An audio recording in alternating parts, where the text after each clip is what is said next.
The story of Stranger Things begins in 1983 in Hawkins, Indiana, with the mysterious disappearance of the young boy Will Byers. Most assume this is a typical missing child case, but Will's friends Mike Wheeler, Dustin Henderson, and Lucas Sinclair suspect something stranger is afoot. While looking for Will, they discover a mysterious young girl with a shaved head named Eleven. Eleven has escaped from a government facility, Hawkins National Lab, where experiments conducted on her have given her psychokinetic abilities. Eleven agrees to use her powers to help her new friends try to find and save Will, while the trio of Mike, Dustin, and Lucas teach Eleven what it's like to be a normal kid. Along the way, Mike and Eleven even begin to develop romantic feelings for each other. It turns out that Will is trapped in a place known as the Upside Down, a dark alternate dimension that Hawkins' lab was investigating that also happens to be inhabited by monstrous creatures known as Demogorgons. From his dangerous new location, Will finds a way to communicate with his mother Joyce, who never believed that her son's disappearance was as conventional as it seemed. Joyce manages to convince the town's carefree sheriff Jim Hopper to move forward with an unconventional investigation. When Hopper begins to suspect that experiments at Hawkins' lab might have something to do with Will's disappearance, he is constantly deterred by higher authorities. This emboldens Hopper to dig even deeper, disobeying his superiors and going rogue to uncover the truth. Meanwhile, Mike's older sister Nancy is dating popular bad boy and hair icon Steve Harrington. When Nancy's friend Barb goes missing, she teams up with Will's outcast older brother Jonathan, the target of bullying from Steve's friend group, to investigate the strange things happening in their small town. Nancy and Jonathan are unaware that Barb has been taken into the Upside Down and killed by a Demogorgon, meaning everyone would need to act fast to save Will from a similar fate. In the end, Hopper and Joyce use a portal in Hawkins' lab to enter the Upside Down to find and rescue Will. This also brings catharsis to Sheriff Hopper, who is still haunted by the grief of losing his young daughter Sarah to cancer. Meanwhile, Nancy and Jonathan plan to attack and kill a Demogorgon, luring it to the Byers' residence. An unaware Steve shows up at the worst possible moment, roping him into the plan to kill the monster. The trio fight and injure the creature, but the Demogorgon manages to escape. Elsewhere, the head of Hawkins' lab, Dr. Martin Brenner, has his team track Eleven and her new friends to the local middle school. The injured Demogorgon arrives, seemingly killing Brenner and his team before turning its sights on Eleven, Mike, Dustin, and Lucas. Eleven uses her powers to defeat the creature, sacrificing herself in the process. As the season comes to a close, Hopper heads into the woods and leaves behind some Eggo waffles, Eleven's favorite food, hinting at her survival. And Will Byers may have been returned home safely, but he secretly coughs up a slug-like creature and has a vision of the Upside Down, meaning he hasn't quite escaped danger just yet. You know, the final season of Stranger Things has got me thinking about all the streaming services I've signed up for but haven't used since my favorite shows ended. I actually just did the math and realized I'm spending over $100 a month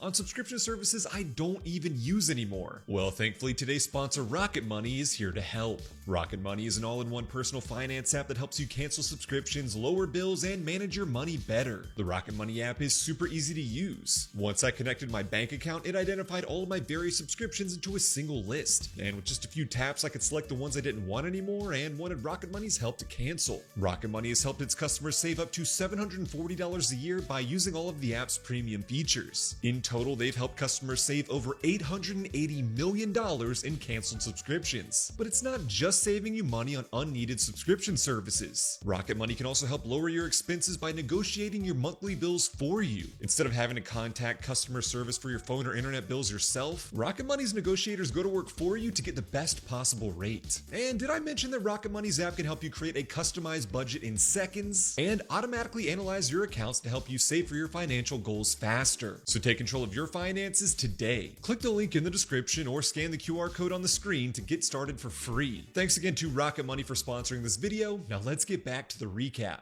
Season 2 of Stranger Things picks up nearly 1 year later. Mike still hasn't given up hope on somehow reuniting with Eleven. Will begins to suffer from increasingly severe upside-down visions, and Dustin and Lucas have begun pining over the same new girl, Max. In other relationship developments, Nancy and Steve break up, and Joyce has a new boyfriend, the lovable Bob. Oh, and Eleven is actually alive and well and has been living secretly with Hopper out in a secluded cabin this entire time. Although Hopper insists to Eleven that her living there in secret secret is for her own safety, Eleven grows angry and resentful toward her new surrogate father. This leads to Eleven breaking the rules and seeking out Mike. Unfortunately, Eleven misreads an encounter between Mike and Max as flirtatious and decides against reuniting with her crush. Instead, Eleven goes off in search of her biological mother, whom she'd been taken from at birth. Eleven finds her mother catatonic and mentally broken by her experiences with Hawkins' lab. And so Eleven goes off on another search, this time finding Callie, another girl taken by Dr. Brenner to experiment on. Callie takes Eleven under her tutelage, training her to use her anger to strengthen her powers. It's eventually revealed that Will Byers has been infected by a villainous shadow monster dubbed by his Dungeons & Dragons loving friends as the Mind Flayer. Will begins creating seemingly erratic and random drawings that actually turn out to be a map of an upside-down network of tunnels underneath the town of Hawkins. Hawkins' lab has rebranded and installed a new director, Dr. Owens, to right their previous wrongs. They attempt to destroy the tunnels, but this causes Will to break down in agonizing pain. Will is taken to the lab where Dr. Owens hypothesizes that eradicating the tunnels could prove to be fatal to Will. And it's not just the Mind Flayer that our heroes have to worry about. Packs of loose young Demogorgons nicknamed Demodogs have been unleashed on the town. A newly single and heartbroken Steve Harrington teams up with Max, Lucas, and Dustin, who adopts a Demodog named Dart, to stop the creatures from destroying Hawkins. The group fend off the Demodogs, then track them to Hawkins' lab. Along the way, they team up with Nancy and Jonathan, who have been trying to expose the truth of the Upside Down to the public in an attempt to get justice for Barb. Inside Hawkins' lab, Hopper, Joyce, Bob, Mike, Will, and Dr. Owens are attacked by the pack of Demodogs. Dr. Owens stays behind to help the others navigate safely out of the overrun lab, and Bob sacrifices himself to help the others escape. The entire group retreats to the Byers' residence as the Demodogs give chase, and that's when Eleven finally returns, sensing Mike was in danger, and saves everyone by defeating the creatures. After a very brief and celebratory reunion, the group formulates a plan to defeat the Mind Flayer, which would save Will and the rest of the town. Joyce, Nancy, and Jonathan take Will to Hopper's cabin, where they overheat him to burn the Mind Flayer's virus out of him. Steve leads the rest of the kids to the Vine tunnels, now able to destroy them without hurting Will. This serves as a distraction, luring the remaining Demodogs to them, while Hopper and Eleven return to Hawkins' lab to permanently close the portal to the Upside Down. Eleven successfully uses her powers to close the gate, killing all of the remaining Demogorgons, including poor Dart. As the season comes to a close, Dr. Owens gives Hopper a forged birth certificate for Eleven, allowing her to live publicly as a normal child. Hawkins' lab is then permanently shut down after Nancy and Jonathan team up with disgraced journalist and conspiracy theorist Murray Bowman to expose the lab's experiments. At the middle school dance, everything is finally back to normal. Steve helps Dustin be cool, Lucas and Max kiss, Mike and Eleven kiss, oh, and the Mind Flayer is revealed to still be alive, towering over the school in the Upside Down and keeping watch over our heroes. In Season 3 of Stranger Things, the kids of Hawkins are trying to put their crazy past behind them and just be typical teenagers. Dustin returns home from summer camp with a new long-distance girlfriend, Susie, that his friends speculate is made up. Max and Lucas have developed an on-again, off-again relationship, and Mike and Eleven are still going strong. So strong, in fact, that Hopper turns into a fully overprotective father and threatens Mike to stop seeing Eleven. This creates a strain in their relationship, which results in Eleven breaking up with Mike. Meanwhile, the Starcourt Mall has been newly built in Hawkins and becomes a hotspot for the kids to hang out at. As for the adults, Steve is unsure of what to do with his life and takes a job working at the Scoops Ahoy ice cream shop in the mall. There he befriends and flirts with his new co-worker Robin. Jonathan and Nancy both become interns at the Hawkins Post, and Hopper develops romantic feelings for Joyce, who rebuffs his advances. When Dustin tries to communicate with his girlfriend Susie via radio, he accidentally intercepts a mysterious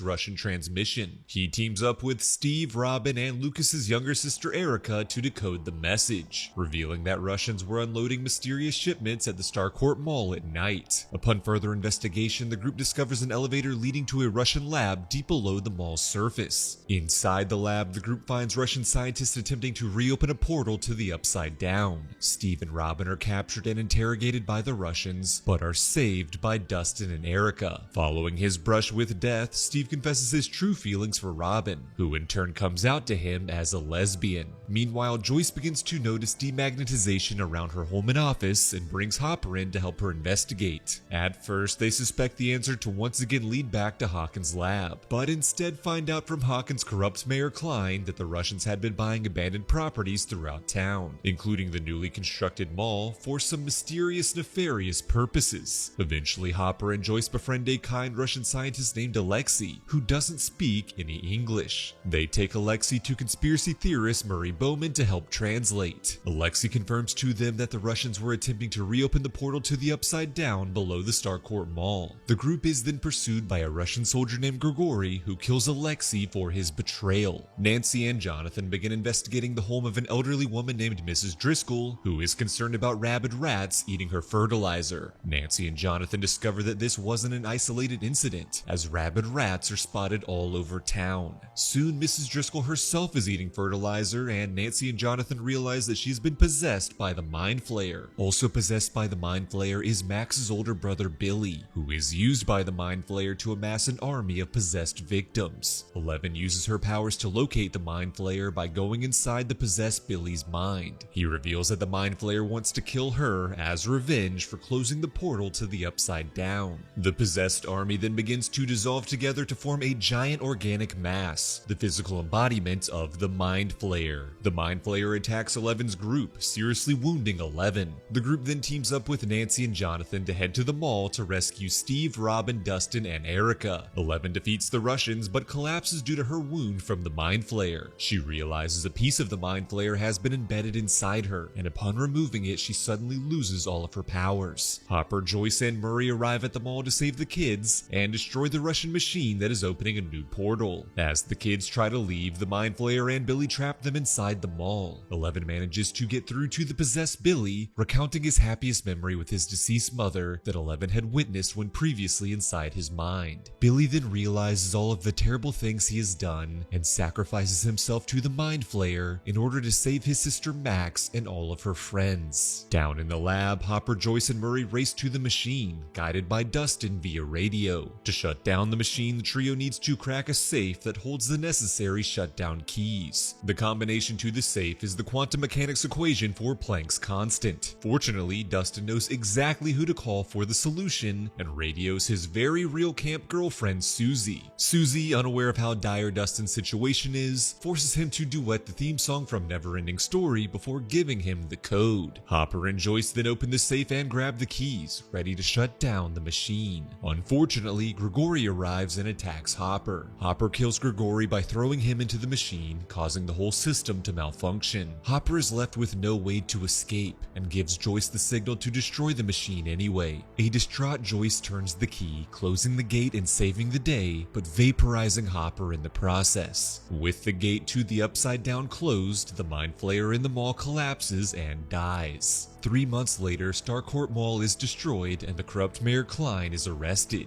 The Byers family take in the now orphaned and powerless Eleven and prepare to leave Hawkins for good. As the season comes to a close, Mike and Eleven reaffirm their love for each other as Eleven departs with the Byers. In Season 4 of Stranger Things, 9 months have passed since the Mind Flayer's defeat at the Starcourt Mall. Eleven has moved with the Byers family to California, forcing her and Mike into a strained long-distance relationship. And Mike and Dustin also begin to have a strained friendship with Lucas and Max. Lucas has joined the high school basketball team and befriended the popular jocks led by Jason, while Max is pulled away from everyone as she continues to grieve the death of Billy. Mike and Dustin then join the Hellfire Club, the school's Dungeons and Dragons club, which is led by the eccentric outcast Eddie Munson. When Jason's cheerleader girlfriend Chrissy is plagued with headaches and nightmarish visions, she pays Eddie a visit to buy drugs to cope with her symptoms. While in Eddie's trailer, Chrissy becomes possessed by an evil force from the Upside Down, which brutally murders her. When Chrissy's body is found, Eddie goes on the run as he becomes the police's prime suspect. Jason and his gang of bully jocks lead the charge in labeling Eddie and the Hellfire Club a group of satanic devil worshippers responsible for Chrissy's death and attempt to find Eddie to enact vigilante justice. As Mike departs Hawkins to spend spring break with Eleven in California, Dustin, Max, and Lucas team up with Nancy, Steve, and Robin to uncover the truth behind Chrissy's murder. The group explains to Eddie their previous experience experiences with the Upside Down and name this new evil threat Vecna, who continues to possess and murder high school students. Nancy and Robin follow a lead to the Pinhurst Psychiatric Institution, where they interview a man named Victor Creel, who had been in prison decades prior for murdering his family. Victor explains to them that after his wife and young children moved into their new home in Hawkins, they experienced similar horrific visions as Chrissy before being possessed and killed. Victor was arrested for their deaths after no one believed his story. Nancy also figures out from Victor's tale that hearing his favorite song was what pulled him out of Vecna's possession and saved his life. Meanwhile, Max discovers that all of Vecna's victims experienced severe headaches and nosebleeds and were suffering from PTSD from past traumas, the same symptoms Max is currently experiencing. And that's when Max realizes that Vecna is possessing her as well. Fearing Vecna could kill her at any moment, Max writes letters to all of her friends, then heads to Billy's grave to read him a letter. At the gravesite, Max is possessed and taken to Vecna's altar in the Upside Down, where he prepares to kill her. Nancy and Robin manage to relay to the others that music can break Vecna's possession, and they play Max's favorite song to her. This helps Max fight Vecna off and escape the Upside Down, saving her life. Dustin theorizes that new gates to the Upside Down are being opened at the sites of Vecna's murders. When Steve investigates the bottom of Lover's Lake to confirm Dustin's theory, he is pulled into the Upside Down and attacked by bat-like creatures. Nancy, Robin, and Eddie enter the Upside Down to save Steve, but are unable to return through the gate due to it being guarded by more of the creatures. And so the group decides to make their way through the Upside Down to Eddie's trailer to find another exit. Back in the real Hawkins, as the police begin to investigate the Hellfire Club for their involvement with Eddie, Dustin, Max, Lucas, and Lucas's sister Erica flee the cops and their parents to head to Eddie's trailer and save their friends. They manage to save Robin and Eddie from the Upside Down, but before Nancy escapes, she becomes possessed by Vecna. The villain reveals to Nancy the extent of his evil plans, promising to use the newly opened gates at the locations of his victims to fully break open the rift between the Upside Down and the real world, which would destroy all of Hawkins.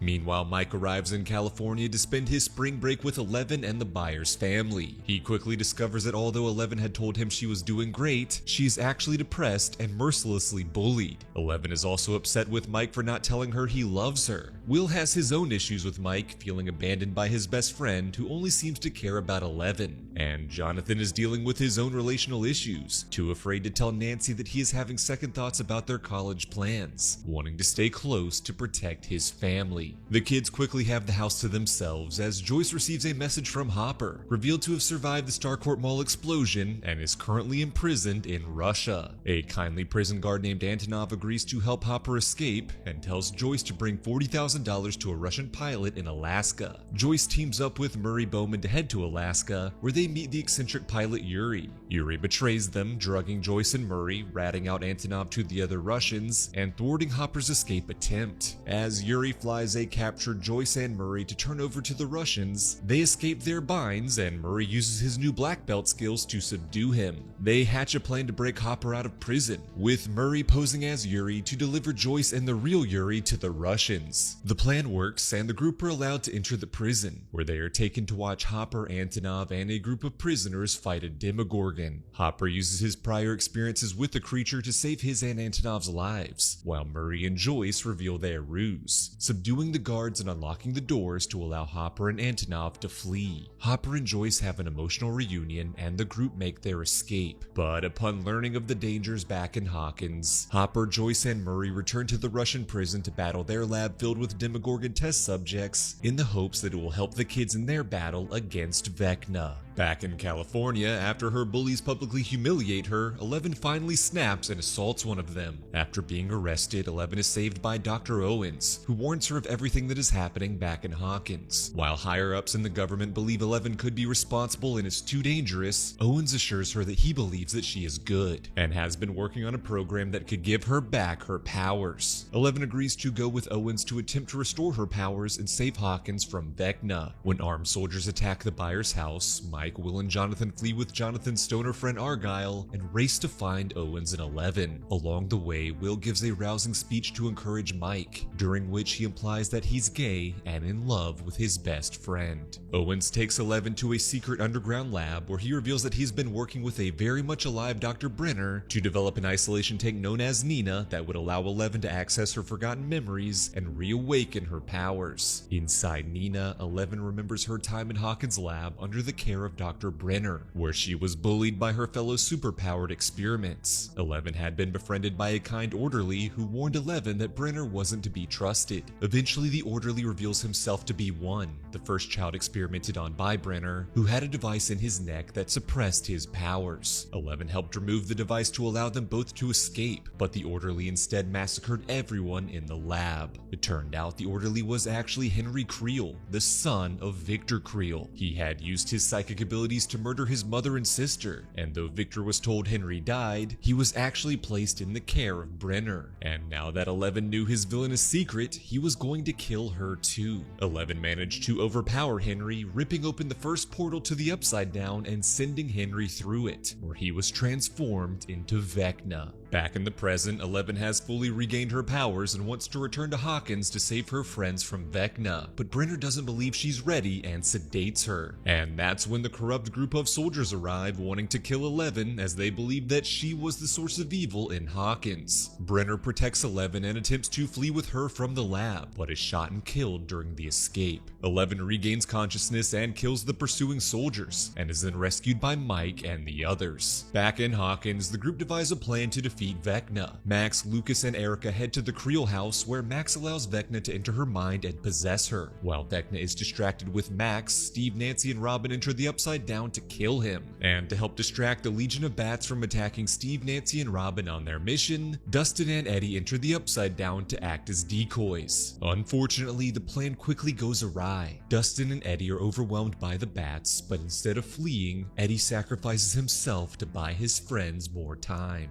Steve, Nancy, and Robin are all subdued by Vecna's vines, which begin to choke the life out of them. And while Lucas keeps watch over the possessed Max, the vigilante Jason shows up to confront him, still blaming the Hellfire Club for Chrissy's death. As Lucas and Jason fight, Max's favorite cassette tape is destroyed, meaning there is no way for Lucas to save her if things go wrong. Luckily, as Max is pursued by Vecna in her own mind, she has some very friendly company. Eleven enters Max's mind to fight Vecna, using an isolation tank created by Mike, Will, Jonathan, and Argyle. Vecna defeats Eleven and explains to her that every threat that she and her friends had faced in the past, including the Mind Flayer, was all thanks to him. And now, his plan is fully coming into fruition. Vecna begins to kill Max, starting by breaking her limbs. As Mike finally professes his love for Eleven in the real world, Eleven is given a renewed strength to fight Vecna. Meanwhile, Hopper, Joyce, and Murray successfully defeat the Russian Demogorgons, which clears away the bats and vines in the Upside Down. Finally freed, Steve, Nancy, and Robin attack Vecna's body, setting it on fire. As Vecna dies, he tells Eleven that despite her best efforts, she had still lost. Max succumbs to her wounds in the real world and dies in Lucas's arms, opening Vecna's final gate. With all of the gates open, they begin to rip through the entire town of Hawkins, destroying everything in their path and killing several people, including Jason. A distraught and defeated Eleven manages to use her powers to miraculously resurrect Max. 2 days later, Eleven, Mike, Jonathan, Will, and Argyle finally make it back to Hawkins to reunite with their friends. The entire town is evacuating, and Steve, Robin, and Dustin decide to volunteer at an emergency shelter. Max is alive, but in a coma with no trace of her in her own mind. Hopper finally makes it back to Hawkins to reunite with Eleven, and although the reunion is happy now, the group knows that their greatest battle yet is still ahead. Will Byers, still feeling his connection to the Mind Flayer, confirms to the group that Vecna is still alive. And now, the Upside Down is taking over Hawkins.